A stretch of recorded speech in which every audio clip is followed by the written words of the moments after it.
കഴിഞ്ഞ ദിവസം അമേരിക്ക യുദ്ധകാലാടിസ്ഥാനത്തിൽ ഇറാനിലെ 3 ന്യൂക്ലിയർ കേന്ദ്രങ്ങൾ ബോംബിട്ട് തകർത്തു എന്നാണ് പറയുന്നത്. അതുമൂലം ഇറാൻ ഇനി ഒരിക്കലും യുറേനിയം ഉപയോഗിച്ചുകൊണ്ട് അണുബോംബ് നിർമ്മിക്കാൻ പറ്റില്ല എന്നുള്ള വാർത്ത വന്നിരുന്നു. പക്ഷേ ഞെട്ടിക്കുന്നൊരു വാർത്തയാണ് പിന്നീട് ലോകം കേട്ടത്. അതായത് യുറേനിയം നേരത്തെ തന്നെ ഇറാൻ അവിടുന്ന് മാറ്റിക്കഴിഞ്ഞു. കാരണം ലോകത്തിലുള്ള എല്ലാ മാധ്യമങ്ങളിലും ചെണ്ട കൊട്ടി അറിയിച്ചിട്ടാണ് അമേരിക്കൻ പ്രസിഡൻറ്റ് ഇറാനിൽ ബോംബിടാൻ വേണ്ടിയിട്ട് കച്ചകെട്ടി ഇറങ്ങിത്തിരിച്ചത്. അദ്ദേഹം രാഷ്ട്രീയക്കാരനല്ലാത്തതുകൊണ്ട് എന്ത് പറയണം എന്ത് പറയേണ്ട എന്നുള്ളത് അറിയാത്തതുകൊണ്ട് അദ്ദേഹം എല്ലായിടത്തും ചെണ്ട കൊട്ടി അറിയിച്ച് ലോകത്തിൽ അദ്ദേഹത്തിൻ്റെ B-2 ബോംബർ വിമാനങ്ങളെക്കുറിച്ചും അവ ഉപയോഗിക്കുന്ന ബങ്കർ ബസ്റ്റർ ബോംബുകളെക്കുറിച്ചും വളരെ ആധികാരികമായി പരസ്യപ്പെടുത്തി ആണ് ബോംബിടാൻ വേണ്ടി വന്നിട്ടുള്ളത്. അപ്പോൾ കേൾക്കുന്നത് ഇറാൻ അവരുടെ യുറേനിയം ഏതോ വിമാനത്തിൽ മറ്റ് 2 രാജ്യങ്ങളിലേക്ക് കൊണ്ടുപോയി എന്നാണ് കേൾക്കുന്നത്. ഒന്നുകിൽ അത് പാകിസ്ഥാനിലേക്കോ അല്ലെങ്കിൽ വേറെ ഏതെങ്കിലും അറബ് രാജ്യങ്ങളിലേക്കായിരിക്കും കൊണ്ടുപോയിരിക്കുന്നത്. അപ്പോൾ യുറേനിയം ഉണ്ടെങ്കിൽ വീണ്ടും അവർക്ക് ഒരു ഫുൾ ഫ്ലഡ്ജ്ഡ് ആയിട്ടുള്ള ആറ്റം ബോംബ് വികസിപ്പിച്ചെടുക്കാൻ കഴിയും. അത് ഇറാനിൽ തന്നെ വികസിപ്പിച്ചെടുക്കണം എന്ന് നിർബന്ധമൊന്നുമില്ല.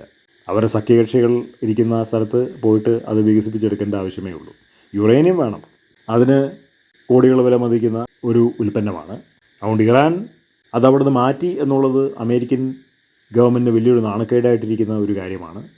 അത് രണ്ടാമത് അത് ബോംബിടാൻ വേണ്ടിയിട്ടാണ് ഇസ്രായേലിലെ വിമാനങ്ങൾ അവിടെ പോയത്. ഏകദേശം 53 വിമാനങ്ങളുണ്ടായിരുന്നു. അവ എന്തിനാണ് പോയെന്നുള്ളത് ഡൊണാൾഡ് ട്രംപിന് അറിയില്ലായിരുന്നു.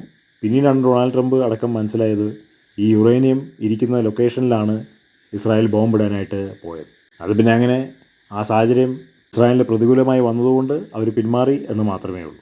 ഏതായാലും ഇറാൻ യുറേനിയം മറ്റെവിടെയെങ്കിലും മാറ്റിയിരിക്കുന്ന സ്ഥിതിക്ക്, ലോകത്തിലെ ഏറ്റവും കൂടുതൽ ഗ്യാസും എണ്ണയൊക്കെ അവരുടെ ഇരിക്കുന്ന സ്ഥിതിക്ക് അവരുടെ കയ്യിൽ പണമുണ്ട്. അവരുടെ സഖ്യകക്ഷികളെ ഉപയോഗിച്ചുകൊണ്ട് അവർക്കൊരു അണുബോംബ് വികസിപ്പിച്ചെടുക്കാൻ കഴിയും. ഇസ്രായേൽ അതിന് കരുതിയിരിക്കേണ്ട ആവശ്യമേ ഉള്ളൂ. കാരണം ആർക്കൊക്കെ എവിടെയൊക്കെ ബോംബുണ്ടെന്നുള്ളത് ആർക്കും അറിയില്ലല്ലോ. ആരൊക്കെയാണ് എവിടെയൊക്കെ ഇരുന്നിട്ടാണ് ഈ ബോംബ് ഉണ്ടാക്കുന്നതെന്നുള്ളതും ആർക്കും അറിയില്ല. ഏതായാലും പശ്ചിമേഷ്യ കരുതി കൂട്ടിയിരിക്കേണ്ട ഒരു ഏരിയ ആയിട്ട് മാറിക്കഴിഞ്ഞിരിക്കുന്നു. എപ്പോഴും എന്ത് വേണമെങ്കിലും സംഭവിക്കാം. ഇറാൻ വെറുതെ ഇരിക്കാൻ പോകുന്നില്ല. അവർ ഇന്നലെ നാളെ തിരിച്ചടിക്കും. അതുകൊണ്ട് എല്ലാവരും കരുതി കൂട്ടിയിരിക്കുന്നത് വളരെ നന്നായിരിക്കും.